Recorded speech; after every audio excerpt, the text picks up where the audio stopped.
We took it all. We brought them to our land. An endless night, ember hot and icy cold. The rage of the earth. We made this curse. Carved it in the blood on our backs. We did not see. We could not, but she did. And in the end... What will I become? Senua's Saga. Hellblade 2. Play it now with Game Pass. On today's Film and Whiskey, it's the finale of Zach's Whiskey Corner. We're turning the reins over to our friend Zach Johnston from Uprocks one last time, as he and his editor, Steve Bramucci from Uprocks, revisit one of America's most beloved westerns, and drink a whiskey that embodies the spirit of the frontier. That's all ahead on Zach's Whiskey Corner.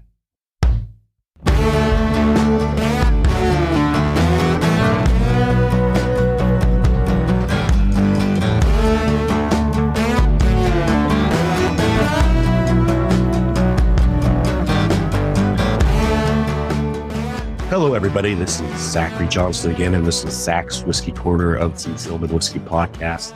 I'm very excited because this is the finale of my short little session here on the Film and Whiskey pod, and we are ending with a hugely important, amazing film, Butch, Cassidy and the Sundance Kid, with a whiskey from right by Hole in the Wall in Cody, Wyoming whiskey. I brought on a very special guest to round out this series, a massive, massive fan of this film like me, and a fan of the whiskey, my editorial director at Uprocks, Mr. Stephen Bramucci. Hello, Stephen. It's so good to be here. You were like, this is a huge, incredible, and I thought you were going to say guest, and I was ready to pop in, and then you're like, movie with a mid-level sort of guest.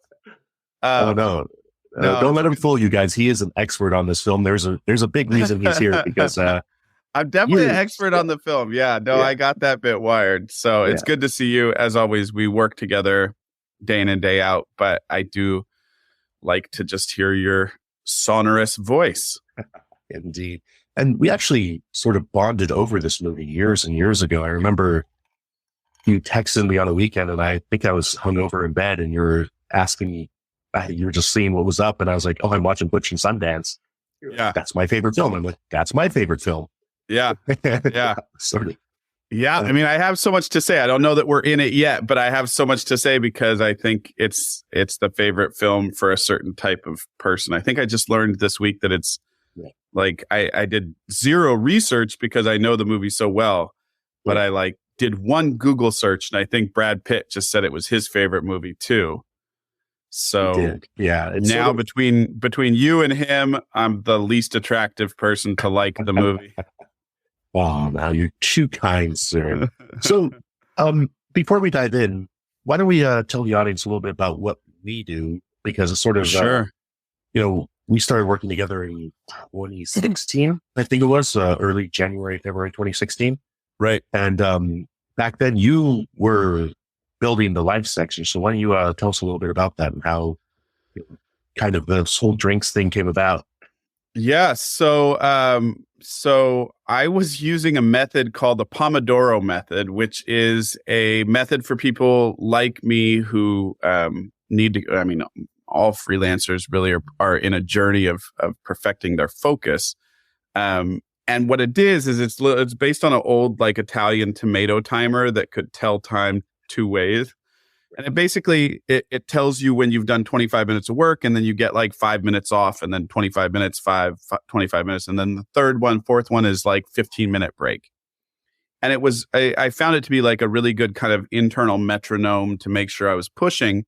But then in the 5 minutes, you're supposed to do 50 push-ups or, a couple barbell curls or whatever. And I found myself just over and over. I was a freelance travel writer, and I was going to this website called Uprocks. And I was reading, I knew their voice better than anyone.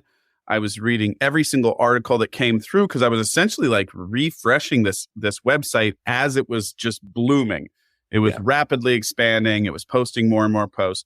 And it had such a clear editorial voice. And like so many people in kind of the mid 2000s, I hadn't seen that before, right? I was used to news being really detached, which is kind of a fiction that news tells us that it's detached. And here, this blog era didn't have any posturing as being detached. It made jokes, and it had a real clear POV, and I just really liked it. So maybe like 2015, I sent a cold letter over the transom, and it just said, "Hey, I think that you guys could do travel, and I'm a travel expert, and I think you could do food, and I'm a food expert, and here are my credentials." I had just won a travel writing award that was pretty significant, so I was kind of feeling myself. Here are my credentials. What do you think? And to be honest, like, talk about thinking small, when I had pitched that to our editor-in-chief, Brett Michael Dykes, I had thought that maybe he would take a flyer on me because I came with a lot of PR contacts, and I felt like I could build a travel section, and I felt like I could get people press trips, and it could be a nice little bonus for all the hardworking team members. And I kind of pitched it a little bit more like that, and he and I hopped on the phone. Back then I thought it was kind of moving slow, but now I realize just how overworked every editor is. He and I hopped on the phone 4 or 5 times over the course of 6 months. And then he was like, "Yeah, I think we do this. And we make you the editor." And it was a pretty significant job offer. It was like a full-time job. It came with, benefits and these things I had never had as a freelancer. And I really dove into making the section something that was really viable. And early on, and I never know how you feel about this when I tell it, but early on, I had a couple young writers, and they were getting harangued by you a little bit in the comments of posts, and they were right to be harangued. And it was like, I was reading things and I was like, wow, that's, it taught me a lot. Like, reading your comments taught me a lot. They angered me because they were public and I felt shame and embarrassed or whatever, but they also taught me a lot. And they actually, these were mostly comments about travel writing, and they actually taught me a lot about travel writing, which is to limit the prism of people. I think the most common comment from you was that, I was assigning these 25-year-olds this job of like making broad, sweeping statements or think pieces, when that's like literally impossible. And if you look now, 10 years down the track, 8 years down the track, like, everything that I do in travel writing is teaching people to view it just through their prism. And that's all because that's the only place where they have true authority. And, even on Uprocks, the travel writing pieces that we publish are more like a 25-year-old female's first time in Houston, a guide. And that writer has incredible authority towards. And so you really did teach me a lot while infuriating me. And so on one of those posts, I had written a post of my own. Back then I was able to write quite a bit. I didn't have a big team, and the section wasn't viable yet. And I live in Southern California, and I was really fascinated by these Disney adults who just go and like hang out. And I wrote an article about the case for going to Disneyland as an adult without kids. I didn't have kids at the time, and I was just kind of interested in that. And I went to Disneyland, and I wrote a funny article about it. And for the first time ever, you were like, "Oh, I agree. This is good." And I think we just had like some level of kismet.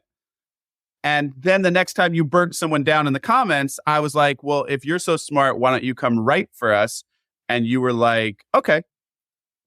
And then we hopped on the phone, and we found out that like we have a very similar, speaking of prisms, we have a very similar prism in that we're both from the Pacific Northwest. We're both in the same age group.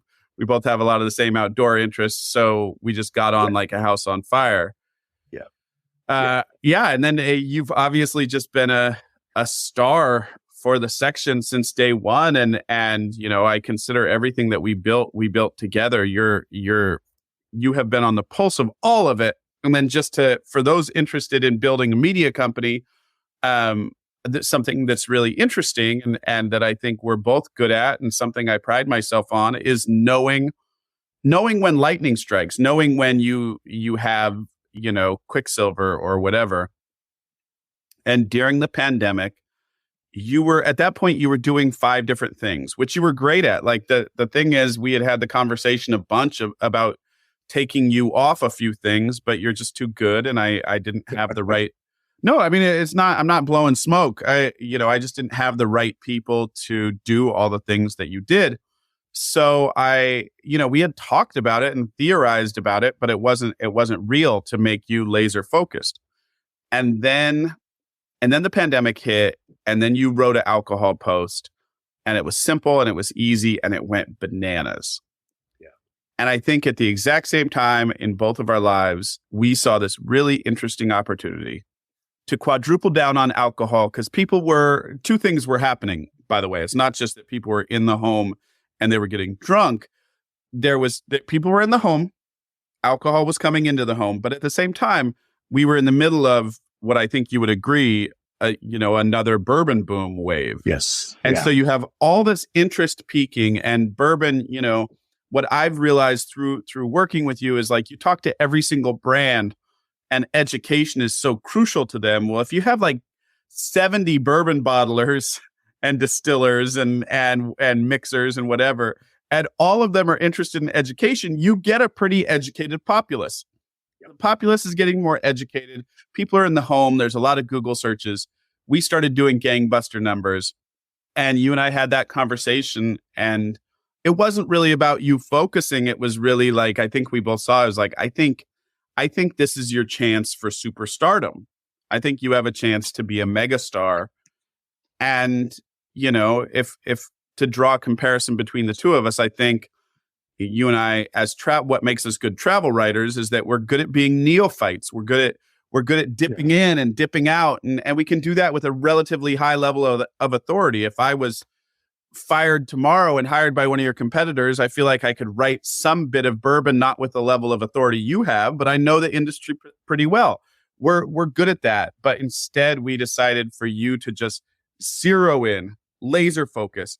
And then what I always say when I talk about you behind your back, no, I mean positively behind your back, I'll tell it to you too, is that I've never handed someone the ball so clearly and had them just grab it and run with it. And you were like, okay, I get this. I wrap my head around this. I actually have you had worked in all those bars and you knew bartending really well and you knew spirits. You had all the pedigree, and you were like, I'm off to the races. And we drilled down our formatting and what we wanted to do. And we balanced your desire to respect the fact that, you have this desire to respect the fact that everyone's taste is valid and whatever is your palate is your palate. And my desire to be like, nah, rank everything.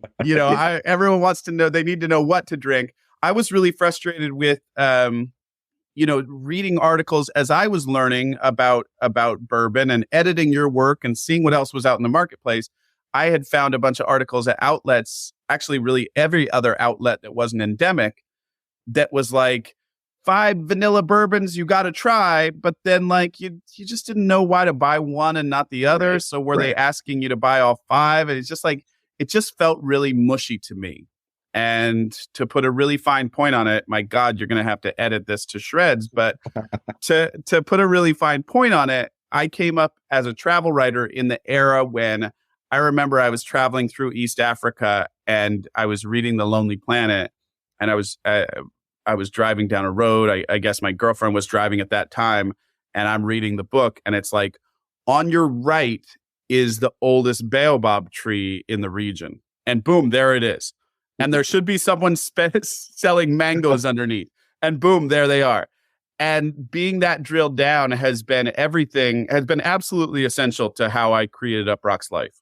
Yeah, absolutely. Is that we would be the end all and be all. And you have been that for bourbon, and it's incredible to witness. And I have been honored to get to be your editor. So sorry, there's my tirade. That's great. And it's sort of to create a segue, brought to you by Segue.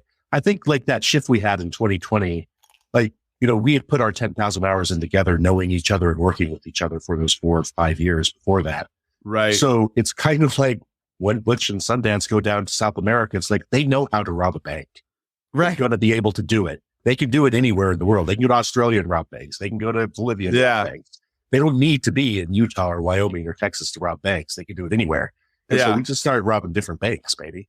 Yeah. Good segue. Good segue. Yeah. And so yeah, let's dive into the film. I mean, I'm usually we go through the plot.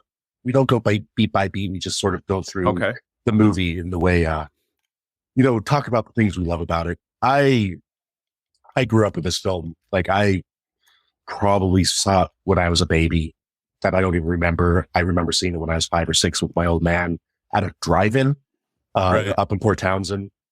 The soundtrack was always part of my life growing up. Burt Bacharach was like, I think that was the only Burt Bacharach album we had. Right. And was so historic, by the way, to have this. One, he was a contemporary artist at that time. Yeah. People forget about that. And then 2 is that it didn't sound like cowboy music. No, not at all. I mean, for that sort of ragtimey, turn of that century era theme, and I think that's why it works timelessly now. But yeah, this film was always part of my life. And I imagine, when I first met you, I saw the Butch Cassidy and Sundance poster above your desk when we first met, and it was like, yeah, that's right. So how long? At some point in the call, I do want to show it to the audience, but my desk is not in the best shape it's been in. Nah, it's all good. What was your sort of first interaction with this film? Like, how long has it been part of your life? So I think as I've aged, I realized that my mom had a real yen for the movie stars of her era, that she was, that she crushed on them. My mom's not much of a pop culture person, so I never would have thought that. But when I was, total side note, when I was 15, I was selling fake Oakley sunglasses throughout Portland, Oregon, and had a lot of money to burn because it was a really successful thing to do. And I took my mom out to a fancy dinner, and Ryan O'Neal was there from Love Boat. Yeah. Or Love Story. Sorry, Love Boat was the TV show. And I had no idea who he was, but my mom kind of like went red in the face and was kind of flustered. And I fashioned myself as like a 15-year-old mafia kingpin, which couldn't be further from the truth, but just was like how I set up my vision of myself at 15. Yeah, exactly. And I sent over a bottle of champagne to him, and he came over, and he assumed we were at a very expensive restaurant, a place that I would still cringe when I was paying for it to this day. It's still open. It's still in Portland. And I sent it over to him, and it was expensive. And he obviously assumed that the 45-year-old woman did it. And so he walked over to the table, and he gave her like this beautiful kiss on the hand. And it was the first time I think I ever made her genuinely proud. So anyway, I think she had a thing for movie stars. And when I was about 8 years old, she gave me for Christmas one year just a couple VHS cassettes of Butch and Sundance, Cool Hand Luke, HUD, which is a wildly misunderstood film and not one that I should have been watching at that age. Harper, which is easily understood and not and underrated, and Hombre, which is more of a classic Western than Butch and Sundance. I mean, was in some ways, I think I remember Newman saying he took the Butch and Sundance script after Hombre because he wanted to play with the genre and be in another Western without treading the same path. Yeah. So I saw it back then. Yeah. And I just loved it. I mean, my number 2 favorite movie is a more typical pick. 2 favorite movies, probably Cool Hand Luke, but then number 3 it would probably be like Princess Bride. And I think those are actually analogous in the sense that they just are so lovely to sit with, right? Well, and that's the William Goldman of it all, right? Like, the engagement of that writing is so deeply human. Films.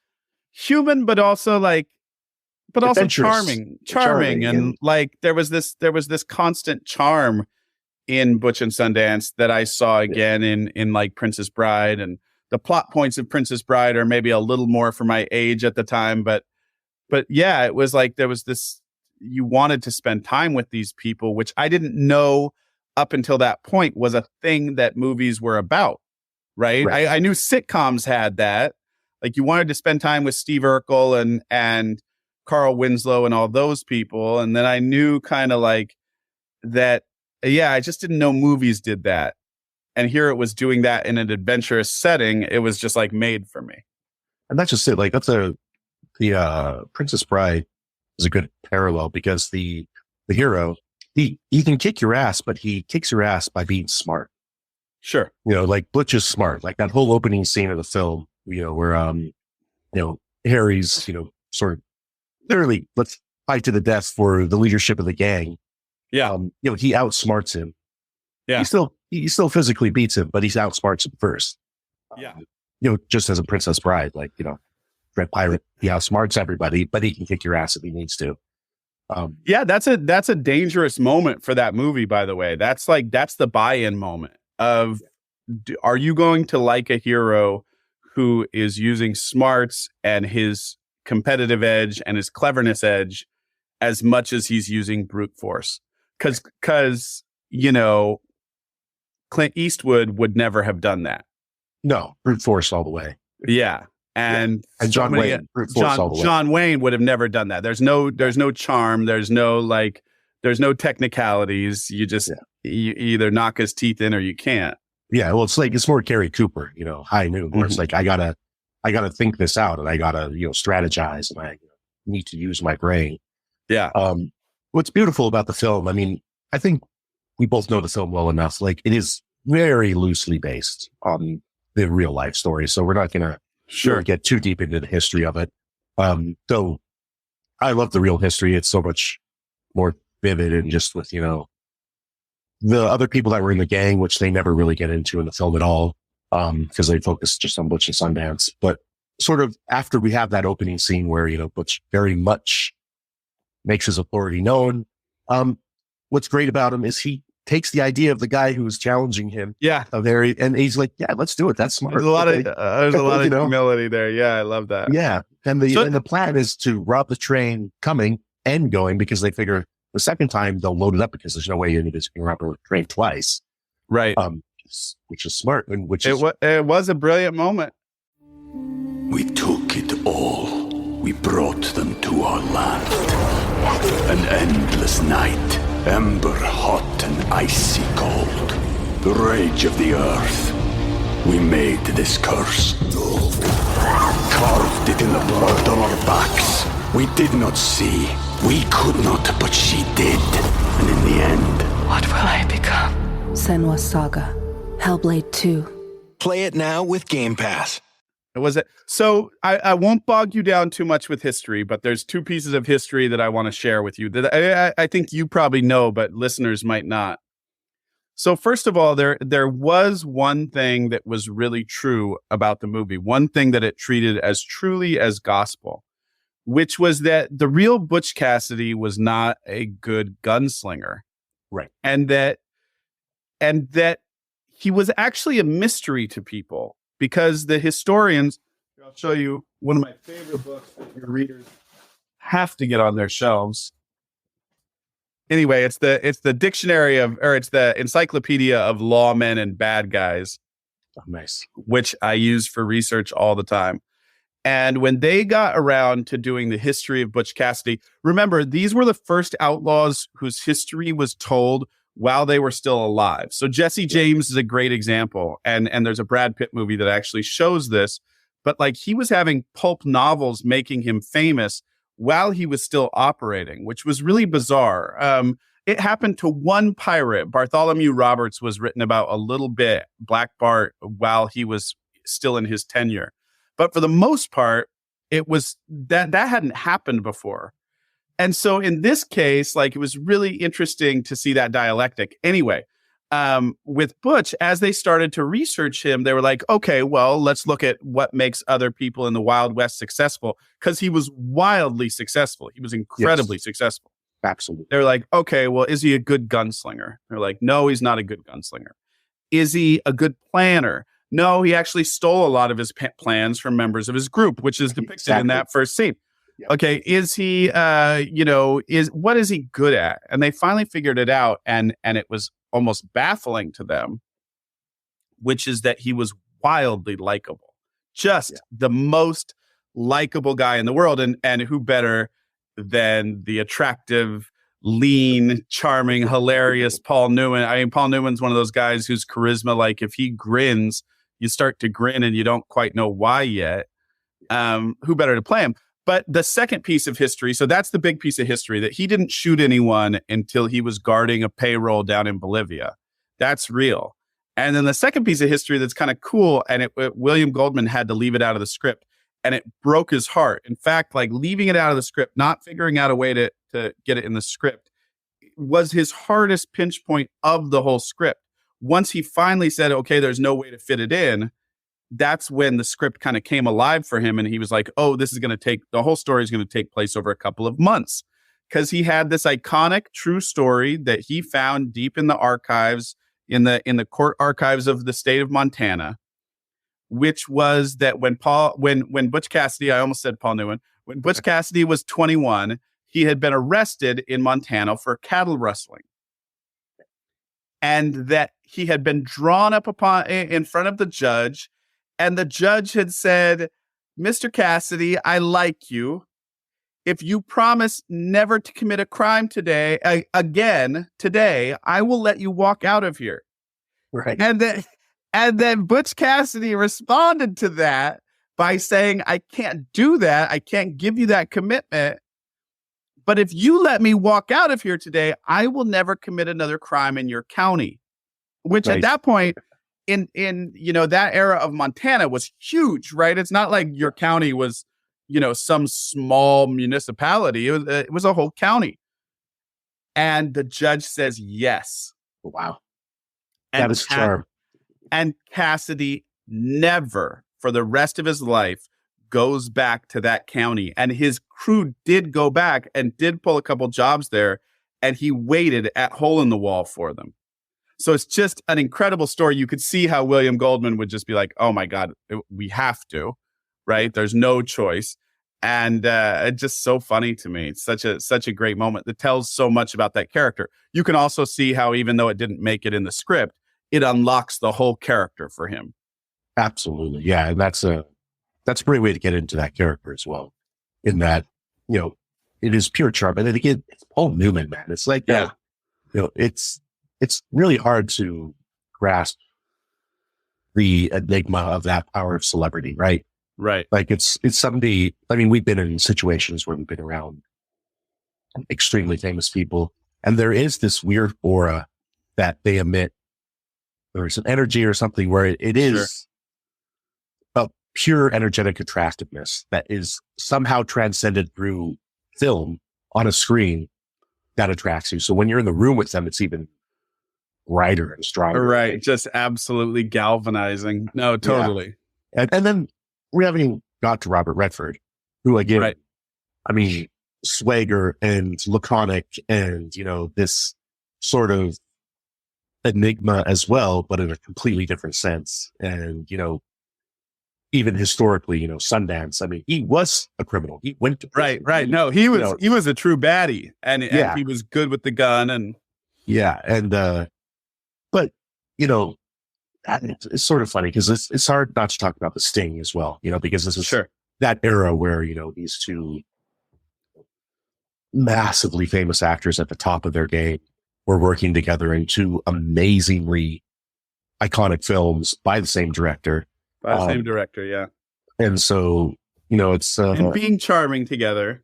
Yeah, being charming together, like being in this rhythm, being in, this sort of, this ability to get stuff done in a way that, it's like lightning in a bottle. You don't see it. What's the closest we've ever had to witnessing that? Is it the Ocean's movies? Is that the closest, like seeing Pitt and Clooney together? Yeah. Or I guess Once Upon a Time in Hollywood, I guess is. Yeah, that's a good example right there. Because that was very much a simpatico, wasn't it? Like that energy was flowing through those two guys. Yeah. Classic hangout movie. Yeah. I feel like Once Upon a Time in Hollywood is a great example of that. But yeah, so back to the film, they pull the first job. We go back into town to the brothel. Sundance goes and we finally meet Hedda, his girlfriend, We get that, we get the first big Burt Bacharach sequence with raindrops keep falling on my head and the bicycle. Pop, And, Pop Smash at the time, Pop by the Smash, yeah. Won the Oscar for Best Song in Film. Yeah. You know, like, and it's huge song in 1969, 1970. Still to this day, I mean, it was in Forrest Gump. It's their iconic song. But it works in the film, especially in the scene, because the scene is all about, you know, iconoclasm and, you know, the bike taking over for the horse and, you know, the future is coming. The future is literally barreling down on them. Right. You know, so it works perfectly in the theme of the film because their era is sort of dying and, you know, industrial revolution is, you know, not even on the horizon. It's rolling them over. Right. And so many Westerns are made about that topic, right? Like so many Westerns are the train is coming, you know, the people are heading west, change is coming, changes in the air. But I think it dealt with it with such a light touch. The use of a bicycle rather than a car or the train was, you know, was so delicate and so personal. And it was, you know, and it was also, it's just, it was, there was a little more playfulness to it. I mean, that, by the way, the turns in that scene, because we start to think a little bit like, Butch, wait, is Sundance a rapist? Where's this headed? And then that turns and it's this sexy little game they play and like pretty sexy little role play they're into. Yeah, absolutely. And then Butch shows up after his night that we assume is like carousing and whoring. And he shows up with this bike that he's like won in a poker game or purchased from a salesman. Yeah. I don't know that he would ever steal personal property as set up in the movie, right? Like, so somehow he's gotten this bike. Yeah. And finagled it. He's finagled it. Yeah, exactly. Yeah. He's finagled the bike and he shows up and his relationship with Etta is really personal. And she even says, you know, is there any world where we would have gotten together? And he says, well, you're on my bicycle. In some countries, that is more than being married. Okay. And so, you know, you have like a very unconventional thing. You have this lack of territorialism over a woman, which at that time, again, would have been like the Westerns of that era were like, you look at my woman twice and you get shot. Yeah, exactly. Like, so it was really playing with the genre in a bold way as you look back at it. Yeah. I mean, it helps that Catherine Ross is also at the top of her game. I mean, she's plays this role so well.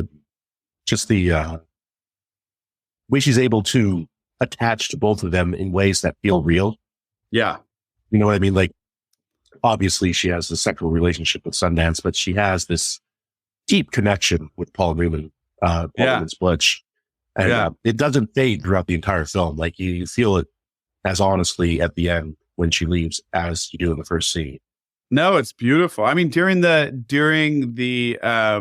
montage, the ship to Bolivia montage, it's actually she and Butch where she has her head on his shoulder during, you know, there's all those black and white snapshots and it's the end of the party night on the boat and it's him that she's leaning up against and just a masterclass in acting that she was able to thread that needle where there's like enough sexual tension to be funny and not so much that it catches the censors of a 1969 movie. No, just like a real sweet spot. Yeah, it really is. And so, they, of course, they go with their plan. They go to rob the train again. Our Sundance sends too much dynamite. The train blows up, blows the money everywhere. And E.H. Harriman. Union Pacific Railroad. Union Pacific.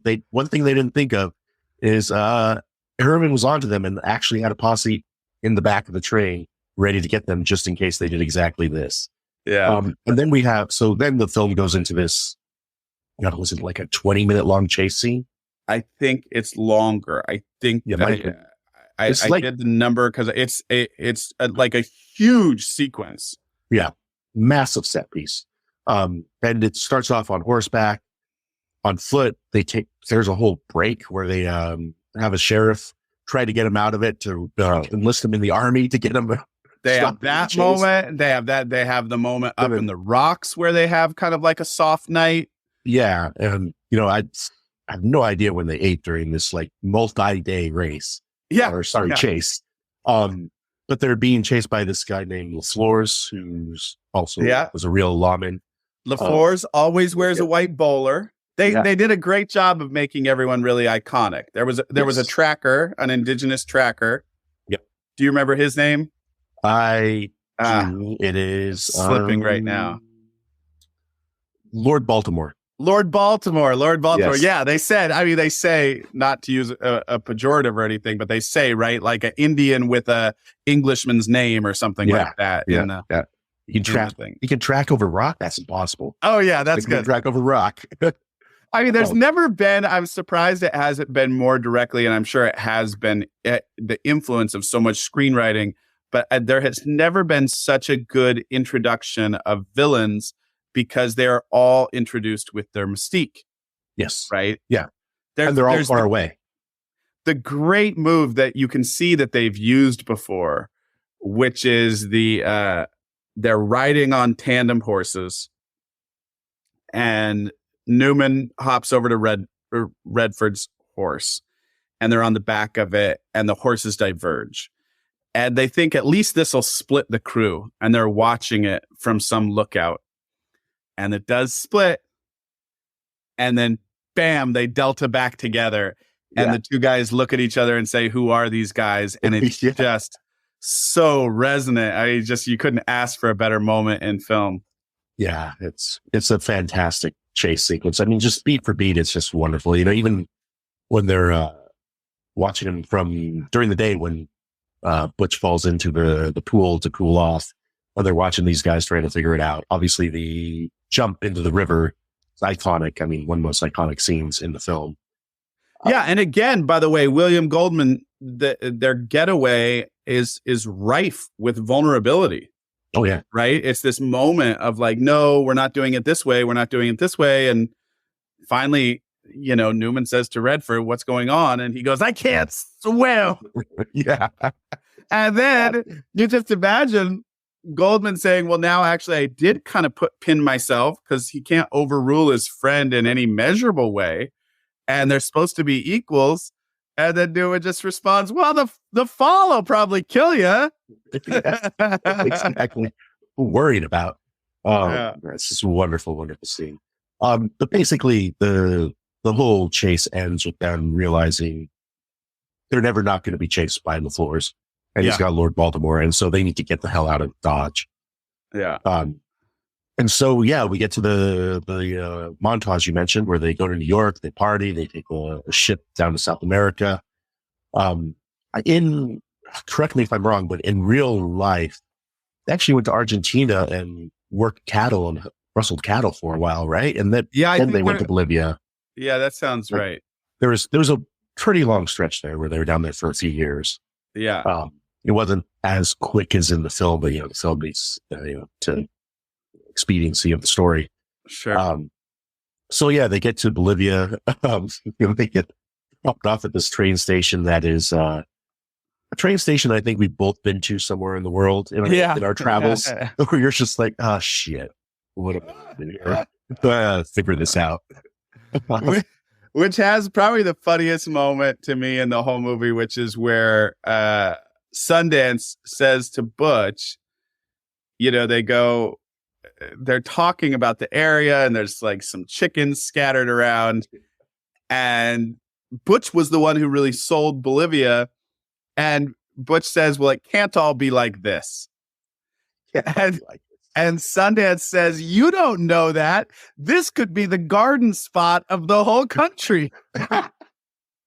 And I just love, like, for this iconic character, this guy who, his whole thing in the beginning is Butch says to him, why do you talk so much? And it's this bone dry comedic moment. And Sundance says, naturally blabby, I guess. Of course, he doesn't talk much. And so, like, for him to say that is, and his temper to fizzle like that is so funny to me. And I think we've both been in situations where we've been on trips like that, where the person we're traveling with has that break moment where there's like, what the fuck is happening? Yeah. How did we get in this? Yeah. It's such a purely true moment, for anyone out there listening, like when you're traveling and you sort of get to that breaking point where you're just like, dude, no more bullshit. Let's figure out what the fuck we're going to do now. But they figure it out. I mean, you just like, we do when we're on the road, we figure it out and talk to people. And next we see them, they are in a town and they're back at it. Like I said, all they know is robbing banks. Yeah. But they don't speak Spanish. Yeah. This is where Catherine Ross again comes in, really heavily and sort of the trio of the film it's really them as a trio now. Like the first half of the film, it's Butch and Sundance. Second half of the film is 100% the three of them. Yeah. Till the end, of course. Of course, because she's a teacher, she speaks Spanish, so she starts teaching them Spanish while they're, going out to dinners, et cetera, et cetera. Her and Butch pose as a husband and wife who want to put jewels in a safe, and that's how they end up robbing a place. And so one of my favorite montages in film to an amazing Burt Bacharach score. I mean, I think I used to send you this track like when we would be working, that's not Burt Bacharach though. You're talking about the Swingale Singers. Yes. Ba ba ba ba ba ba. Oh, yeah, that one. That's the best. We have sent that music video back and forth in Slack channels so much that if our corporate or overlords were watching us, they'd be like, "This has to be code. This has to be. This has to be some kind of code for something these guys are doing." Yeah, no, it's just just reminiscing. But it is that sort of what I love about this film, and I think this film is something that really stoked my ability to move abroad. Was that you can do anything anywhere. Yeah.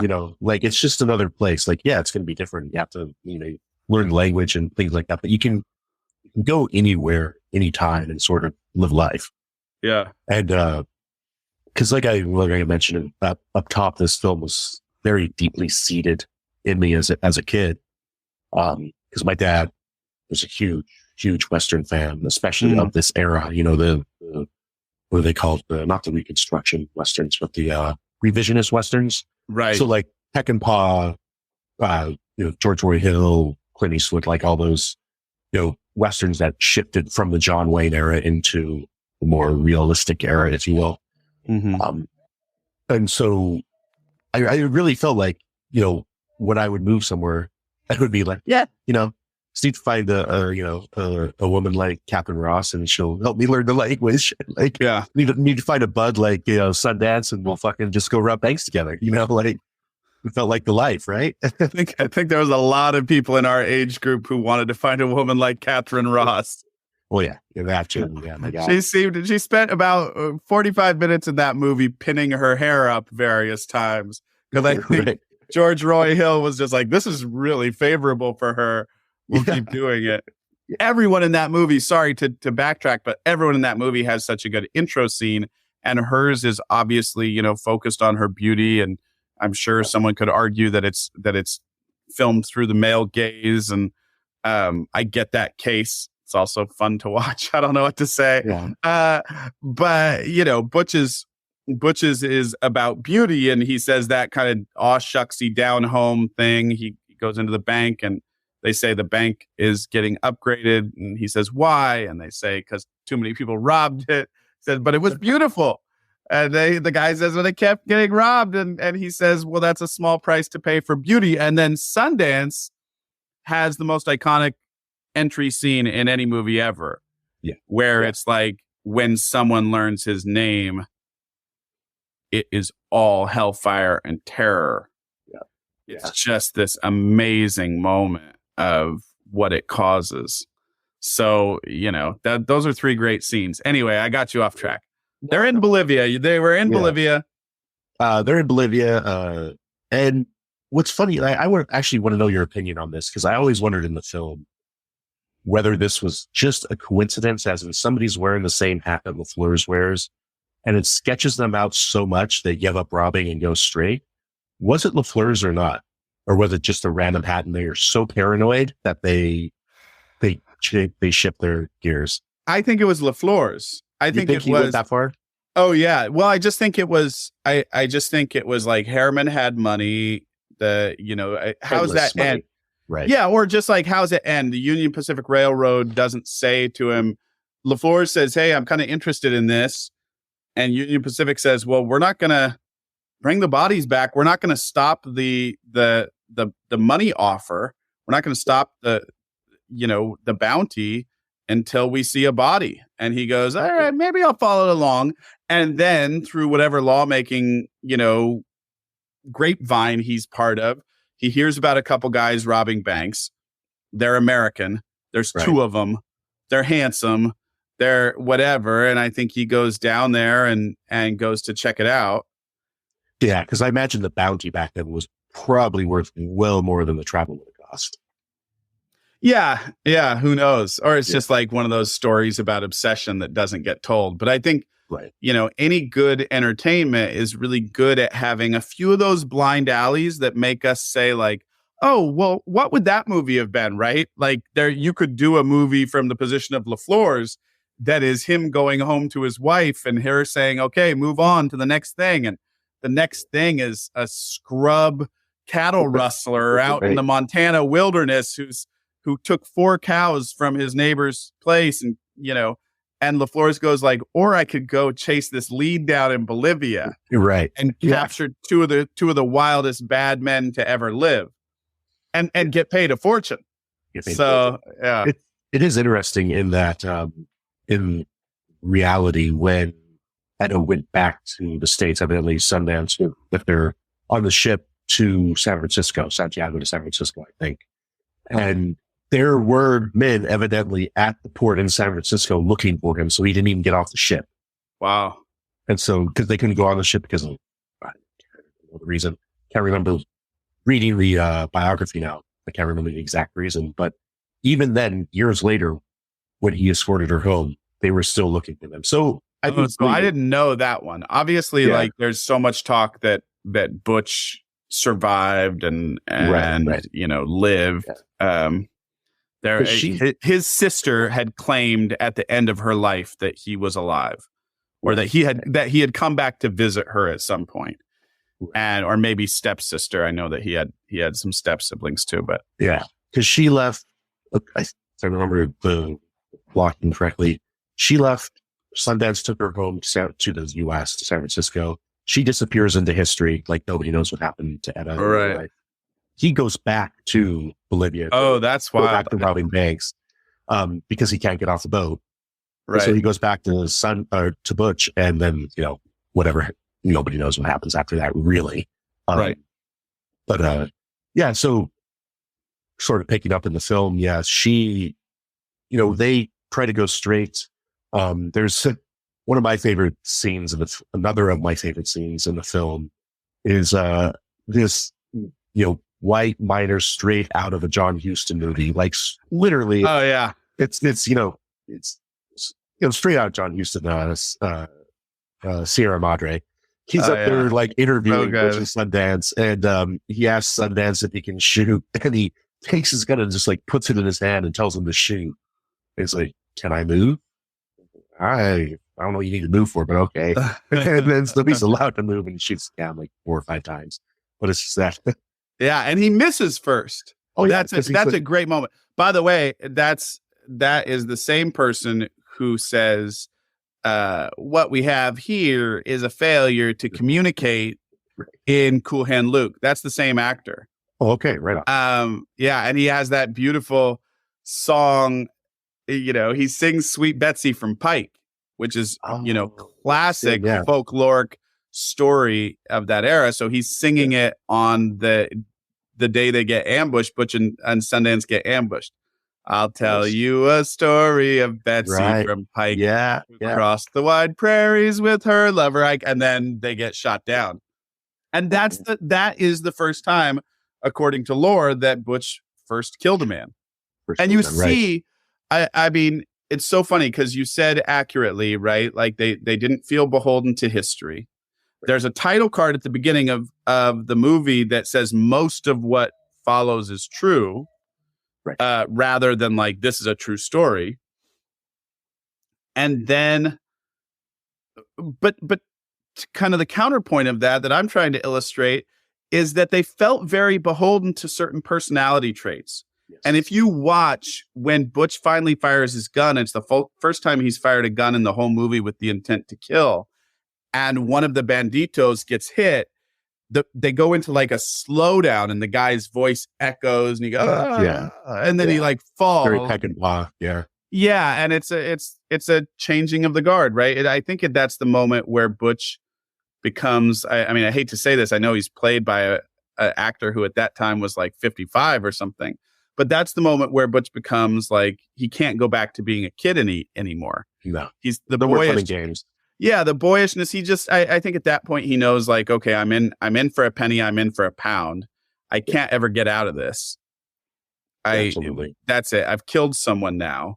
I can't just call it all boyish mischief, right? I can't go back to go back to my story at the beginning. I can't go back in front of the judge and say like, oh, if you let me go, I'll never come back to your district because now I've killed a human being. And so I think that's like, it's actually a big moment in the movie that's played a little smaller in key. Yeah, absolutely. And also, I mean, that's when the shift happens as well. That's when, Etta leaves because they're going back to robbing banks because they're killing people running straight and sacrificing that part of their life, of that, their psyche and everything. Also in that scene, you see it on Robert Redford's face when he looks over to Newman after that moment. Yeah. You kind of see him. He's almost mournful because he knows that Butch is no longer innocent, so to speak. Yeah. You know what I mean? Yeah. Yeah. That's a tough one. It's a really good look. It's a really good dynamic between them at the end of that scene. Oh. It's like, shit. And then that leads into the painful dynamic where, Etta, I joked about the male gaze and Catherine Ross, but Etta has a great monologue earlier in the movie when she's deciding whether to go with them or not. And she says, I'll mend your shirts and I'll stitch your wounds and I'll be next to you every step of the way, but I won't let you die. I won't watch you die. I'll skip that bit if you don't mind. Yeah. And then one day she just feels everything tightening and they're down in Bolivia and she looks at it and it's very clear. It's she's starting with her man. Like that's the moment where their relationship has primacy. And she looks at him and she says, I was thinking I would head home. Yeah. And everyone just knows. Yeah. And Butch, as Sundance says it to Butch, hey, Butch, Etta was thinking she might head back home. And he says, well, if that's what she wants. And you just, God, your heart just sinks. I've seen this movie. You've heard. I could probably like cold quote the movie throughout. Right. You don't need the movie. I could probably do it. There's no movie on earth I've seen more. But every time your heart just sinks. You just, there's a great line. William Goldman always reminds me of Howard Pyle. Okay. Howard Pyle, a lot of people know, did incredible illustrations of pirates. He wrote a book called Howard Pyle's Book of Pirates, but he also wrote the most famous rendition of Robin Hood. And in his version of Robin Hood, there is this beautiful, which is really well written. It's kind of funny and it's medieval and they're always eating fat capons and mince pies. There's not a scene in all of Robin Hood by Howard Pyle where someone's not just mowing on a mince pie. He must have written that whole book hungry. But anyway, at the end of it, they're always having parties and he's not as good of a writer as Goldman. Everyone's always just like, Robin merrily laughed about the merry moment with all the merry men. And it's just, but at the end of the book, there's a very beautiful moment that I would encourage someone really interested in this, what I'm about to say, to read, which is, it's the end of the book. And Pyle he was an illustrator. He's a very famous Art Nouveau illustrator. He was not the most deft writer. And you can see he doesn't know how to end the book. He's written all these cool things about about Robin Hood and introduced all these characters that would go on to become iconic.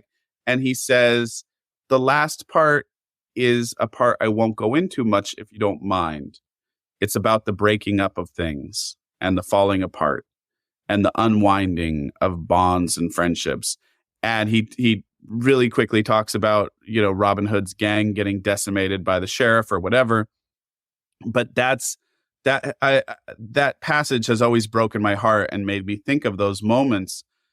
Whether it's 5 college buddies and the first guy goes to get married and they throw him a bachelor party and they know that they're going to Delta apart for a long time, or a scene like this, or the last scene in, to go back to the Ocean's 13 reference, the last scene in Ocean's 13, or where they know, like, we had a special magic. Yeah. It's never going to be the same again. It's coming to an end. And I'm not a very stoic man. As you know, I'm sure I've teared up around you far more than any other boss you've ever had. But there's this, but there's this beautiful moment where you just know what's coming and you wish you could change it and you can't, and no one can change it. And they're on a course that they've already been set upon. And yeah. And that's how the rest of the film plays out as well, where, they know sure, where the end of their road ends. Like you have this scene where, they're hunkered down after they've been cornered, and Butch is talking about Australia, but they know they're not going there. Right. They're humoring each other, right. After they get caught and they're both bleeding out because they've been shot, and they're, reloading the pistols. And I love the scene. It's like, they speak English in Australia, and then Sundance like takes them seriously for a second. Like, they do, really? Yeah. Yeah. I'm down. Okay. I can get behind that. Yeah. Well, and there's there's so many great moments when they're holed up. There are so many tender moments, and it's because they both know, right? And because the audience knows that they know. I mean, there's also like one of the funniest jokes, and the movie hasn't been funny for solid 15, maybe more minutes. And Butch has to go get the munitions because he can't cover Sundance. He's not a good enough shot. So Sundance is covering Butch, and Butch gets back and he's got some bullets. And Sundance says, Did you see LaFours? And Butch says no. Or maybe I guess it goes the opposite way around somehow. And Butch says, well, that's good. For a minute there, I thought we were in trouble. Yeah. And it's this beautiful, like, I mean, as I say it, I want to cry. It's this beautiful moment of friends who love each other enough to lie to one another in a beautiful way at the very last second of their lives. And they look at each other. There's just like so much passing in those moments. That's also why that script won the Oscar for best screenplay, because that stuff's on the page. Yeah. And I remember when I was in film school, like, for screenwriting, obviously William Goldman, cornerstone of that education.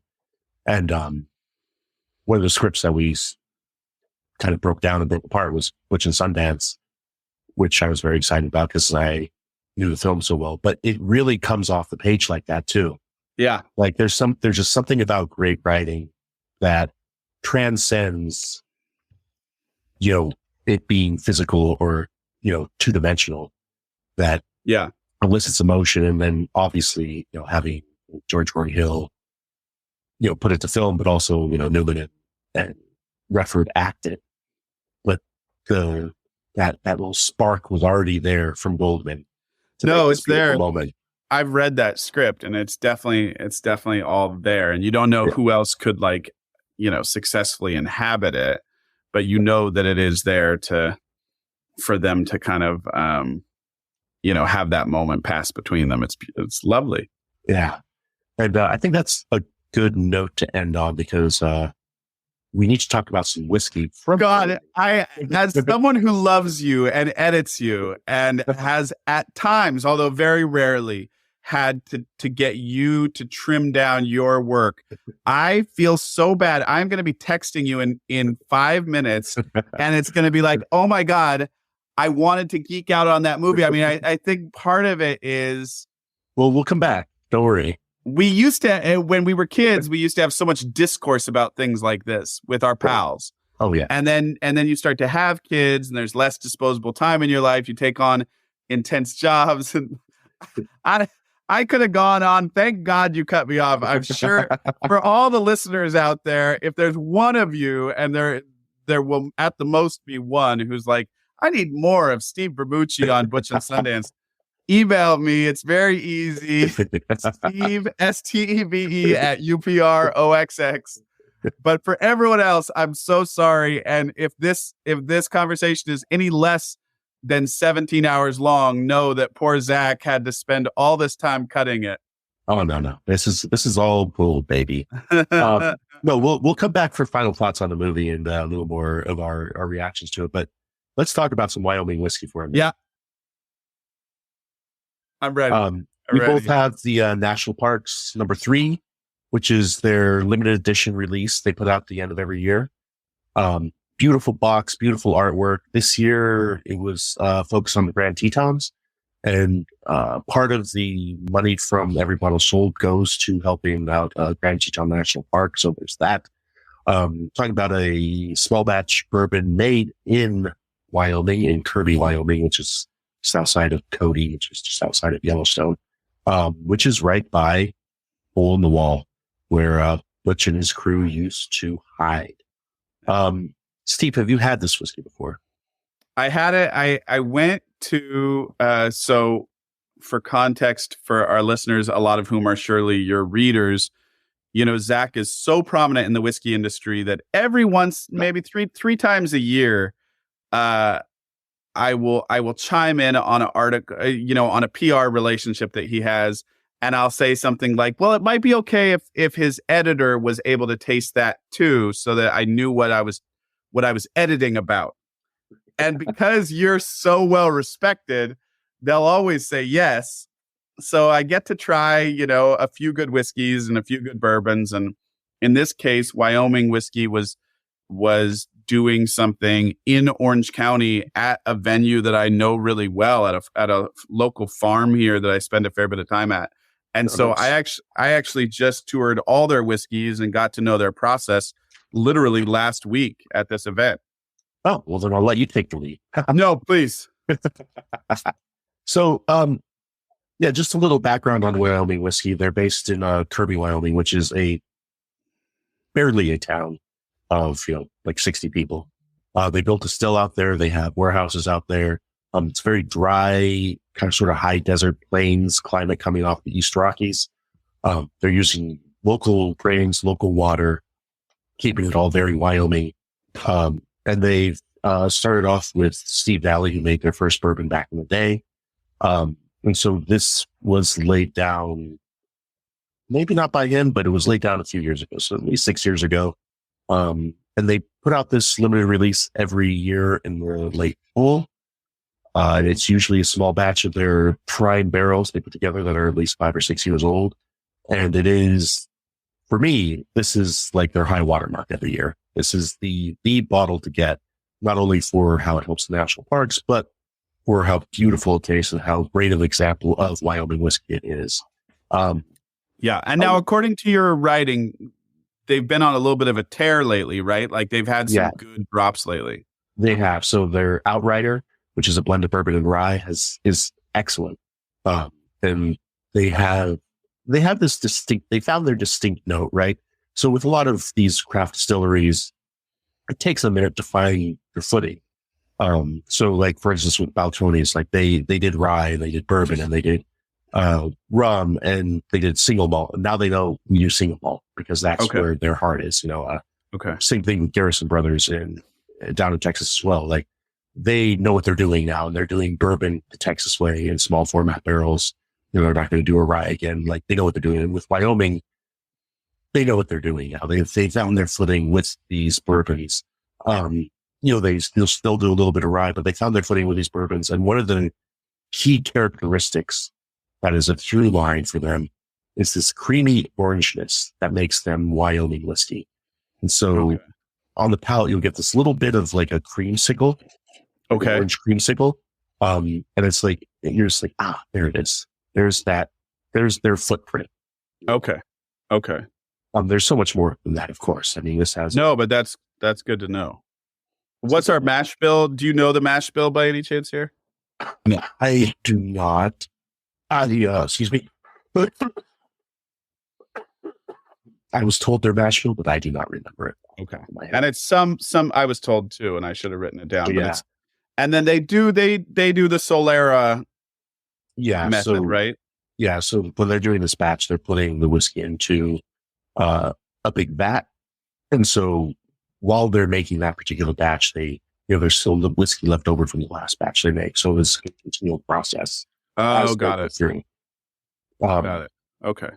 What's great about this nose, though, is you get that little bit of earthy leatheriness. Yeah. And you get the, for only a 5 or 6 year old whiskey, you get a really nice, get that little bit of high desert grassiness, dry grass. Mm-hmm. And, yeah, cheers. Yeah, definitely like a oaky. And it's on the palate. It's funny because for me, it sort of starts off a little more minty and then it slowly moves through the vanilla to the orange to back around to the oakiness. And where it's a really full mouthfeel. There's no thinness to it. There's a little bit of a lush lush thickness. You tell I've been writing tasting notes all day and my words are starting to blend into each other. By the way, if you have not read Zach's tasting notes, they are so enjoyable for me. I have a very high stress job. And it is so much fun for me to get to read his tasting notes.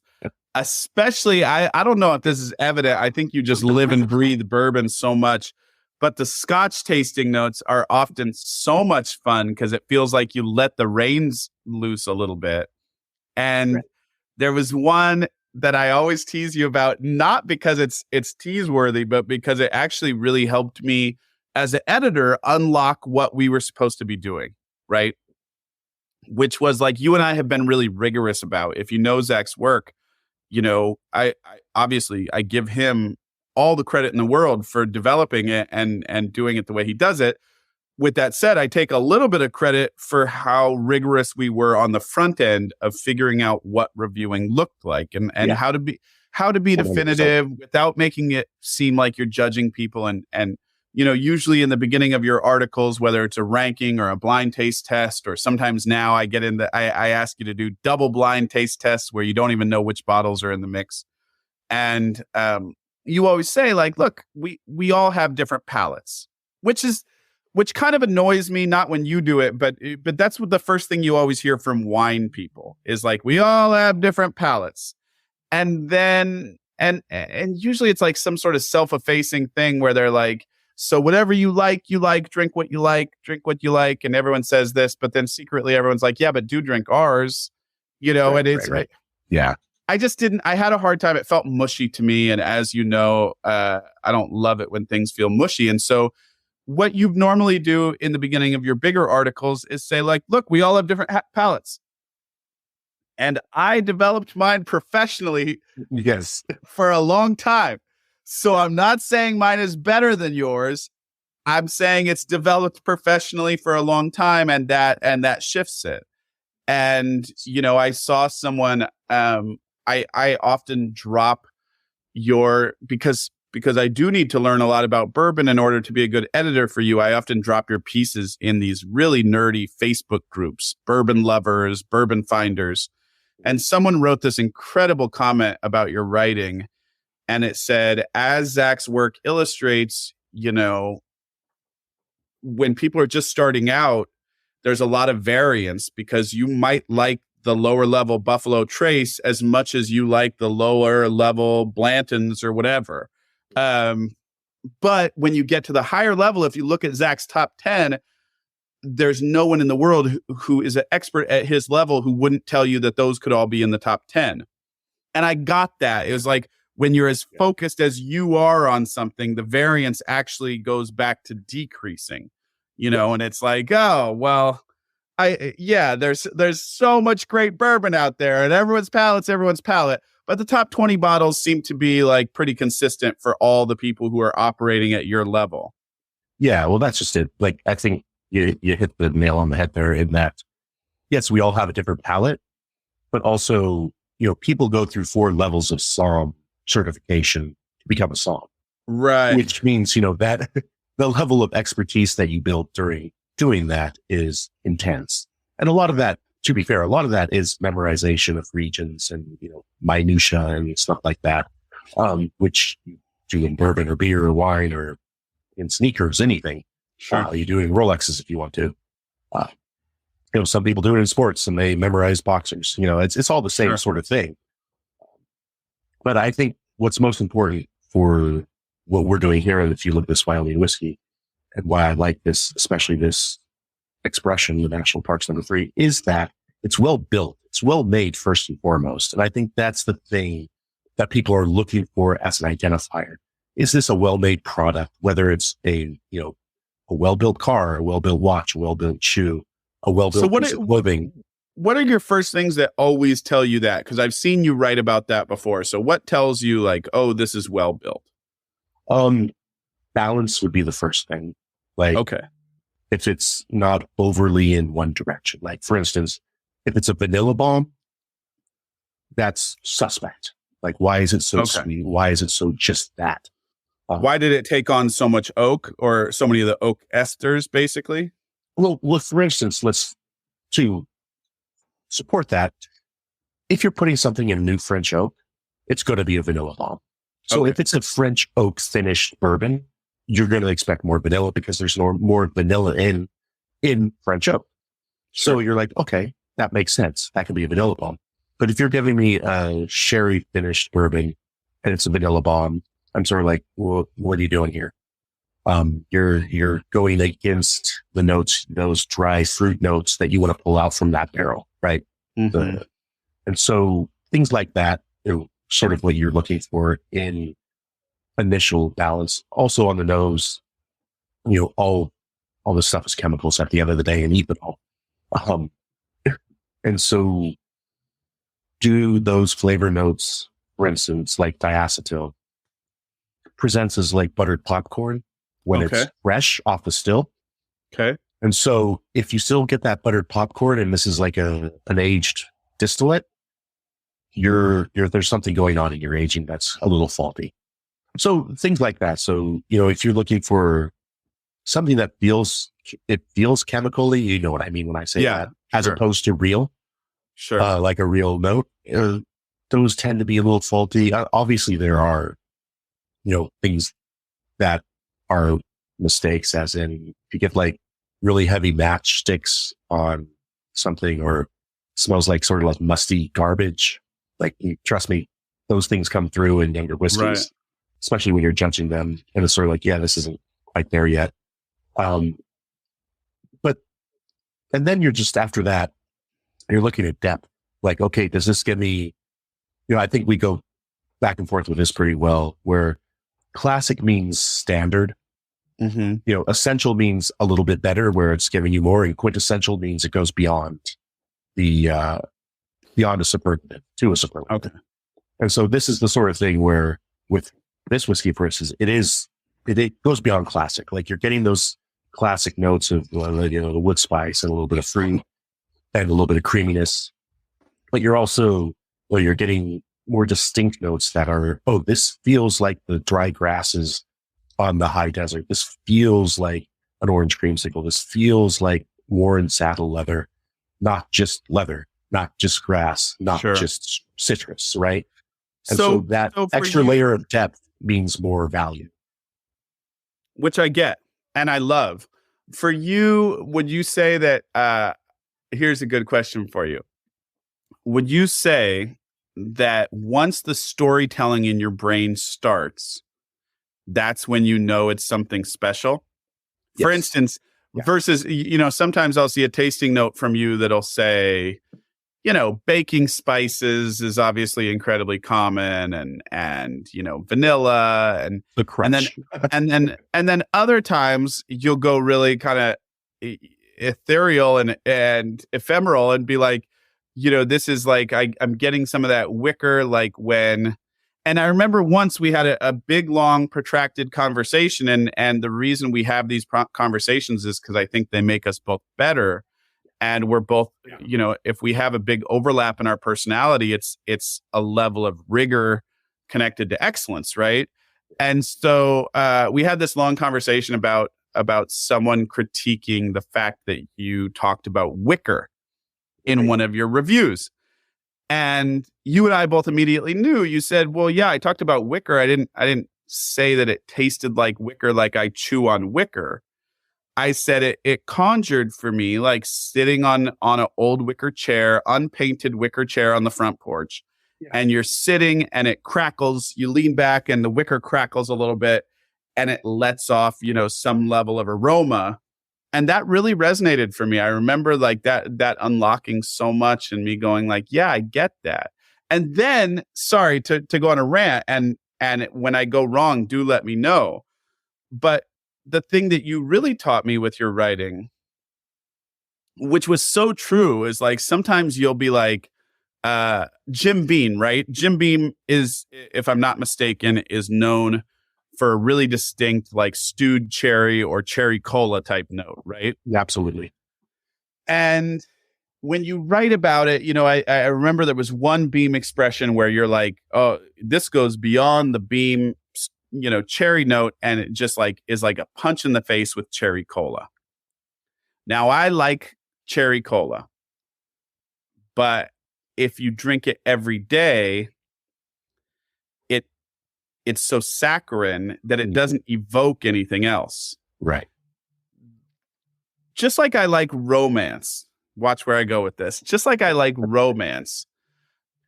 But a book that is romantic by its entire nature is so on the nose that it doesn't go anywhere else. Right. Whereas what you're interested in bourbon, from what I can tell, is when it conjures something. When it conjures cherry cola, without me having to drink an entire dang cherry soda, which is the best brand, and I'll hear nothing else. But it conjures vanilla pancakes without me having to mix up the batter and then looking at it and going like, that's actually, I don't know if I want to put all those carbs in my body at 8 a.m., the whole thing. And I think like that bit of storytelling about sending your brain and your palate and your olfactories to another place is deeply interesting.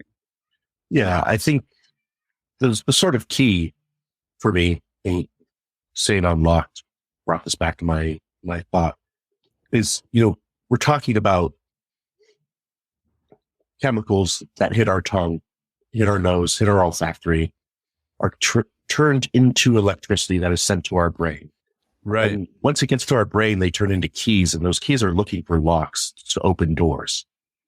And if you don't have a lock for that particular chemical, it's not going to open the door. It's just going to do nothing. But if there is a lock for that particular chemical, that electrical impulse based on what was in that glass that went through your nose and your mouth, it's going to unlock the door. That door is going to be a specific memory that you have created on your palate in your brain throughout your life. And so it won't just be vanilla of vanilla that you like, that it'll be the vanilla that your grandmother used for her cookies. It'll be the vanilla you smelled when you were in Costa Rica at the chocolate factory. It'll be the vanilla that you smelled on a card when you were in a perfumery in Paris. It'll be a specific vanilla because that's what's in your brain, right? Yeah. That electrical impulse going to your brain, making that you can only unlock the door that's in your brain. So I did a great tasting with some friends who came to visit a month or so ago. And I had a whole bunch of Brazilian oak finished bourbons, and she grew up in Belo Horizonte in Brazil.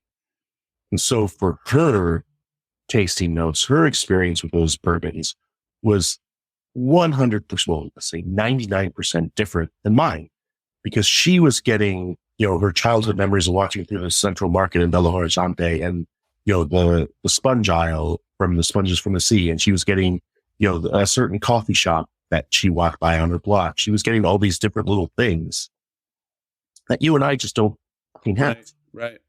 And so that's why I love food and drink and travel combined, in that all these things come together to elicit these experiences. And what blows my mind and what I love about this so much about whiskey and spirits is that this little chemical inside this glass can bring back that memory like that, like time travel. Yeah. And it's nominal. No, it's magical. And I can, when I read you write about it, when I hear you talk about it, I mean, there's so many things that are joyful for me. One, to see someone at the top of their game in anything is fun. But also, like, there is that real love for the experiences that you're sharing. And, you know, you and I are both very similar in that we often want to reach out and grab people through the ether and be like, hey, do you get it? This is your life. You're getting this incredible moment, you know, which I think is cool. What's crazy as well, like, this has really opened up. Like, I'm getting like a dry chili on this now. Like a little bit of a, not really like an answer, but like a little bit of a heat, right? Like a little bit of a hot chili pepper.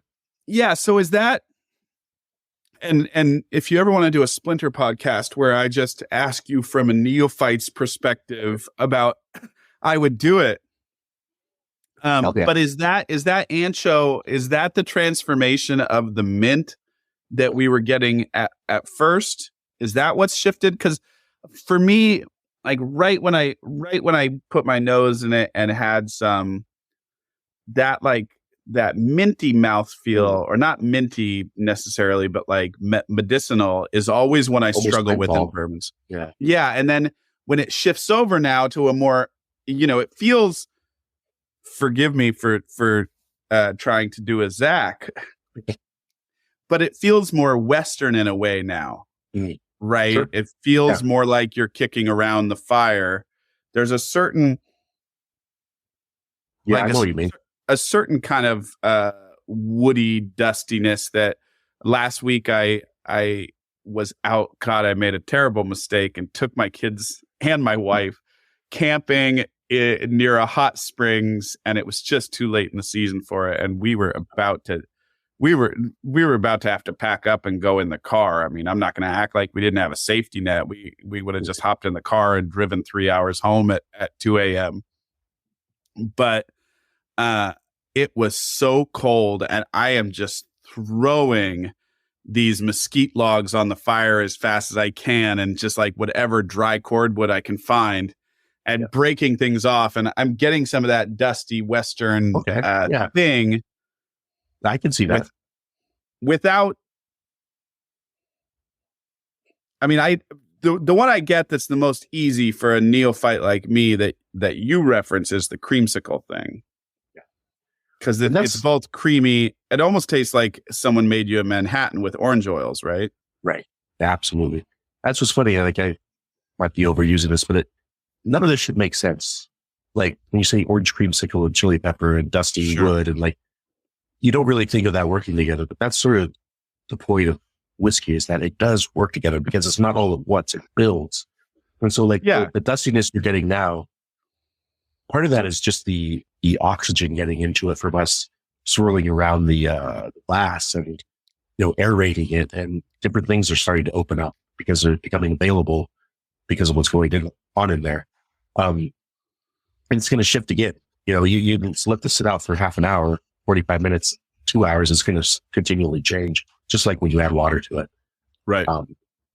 But enough about whiskey. Final thoughts on Butch and Sundance. I mean, it defines the hangout movie, right? I think you said to me on the phone yesterday, it's the first buddy pick, which I really like. It kind of is. And you would want to spend time with these guys forever. They're so charming. When's the last time that anyone made, you know, being a thief and a murderer look so much fun?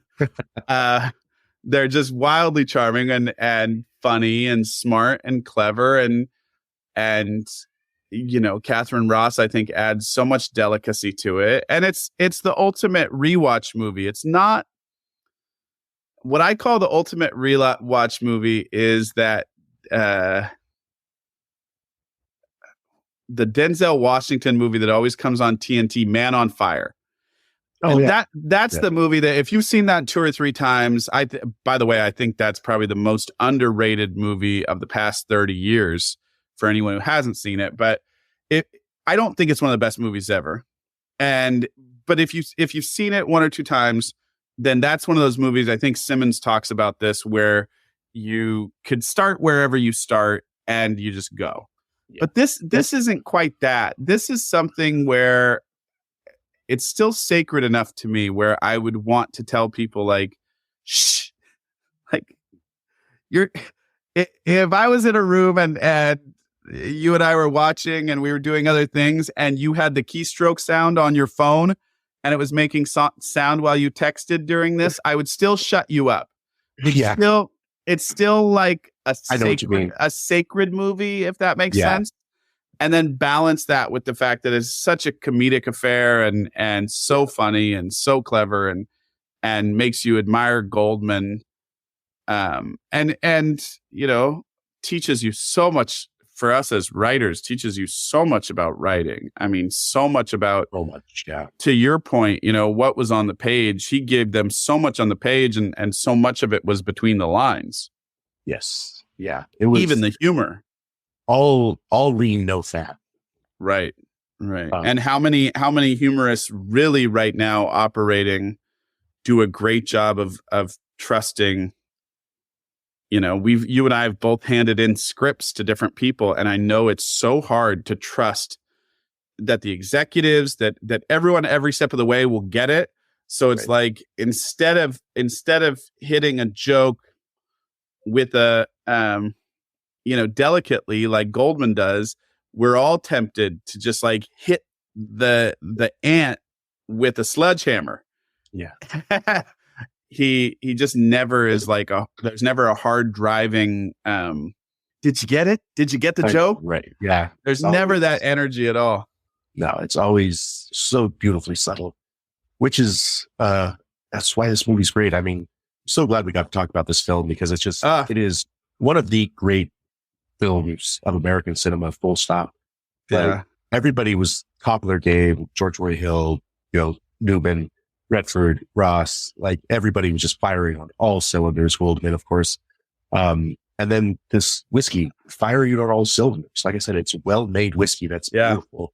And it's from, part of where this history takes place in the American West, which makes it, I think, even extra special because you don't get a lot of whiskey out of Wyoming, and sure don't get whiskey that tastes this good out of Wyoming. So there's that as well. To wrap up, I think, Steve, why don't you tell everyone about the fact that you're also an author?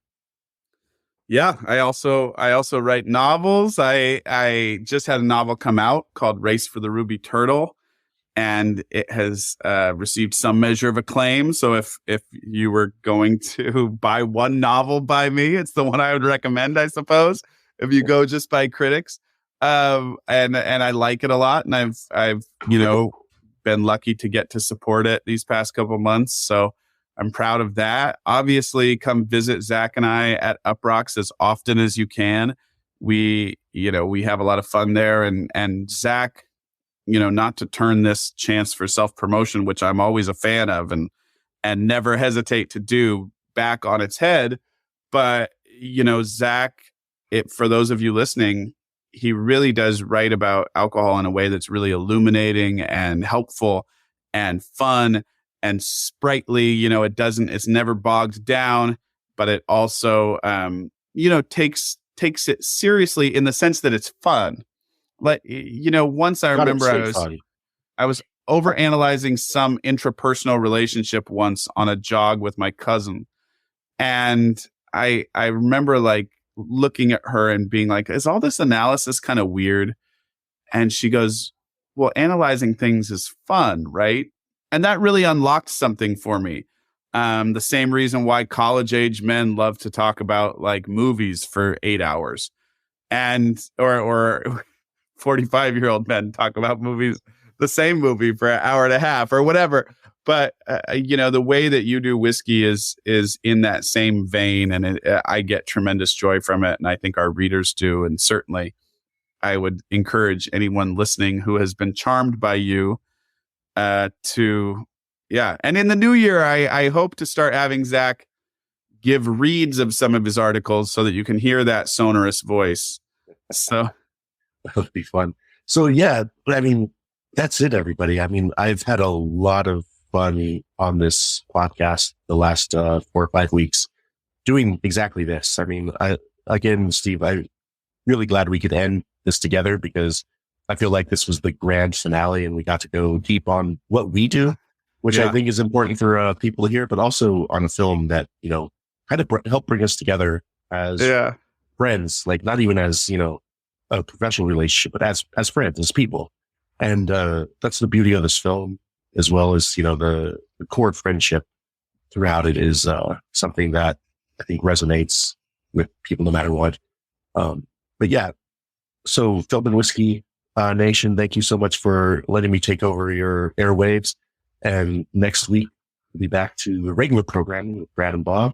And so, everyone, take care and goodbye. Steve, thanks for having me. Thank you. Have a great day. Thanks, everyone, for listening. Bye-bye.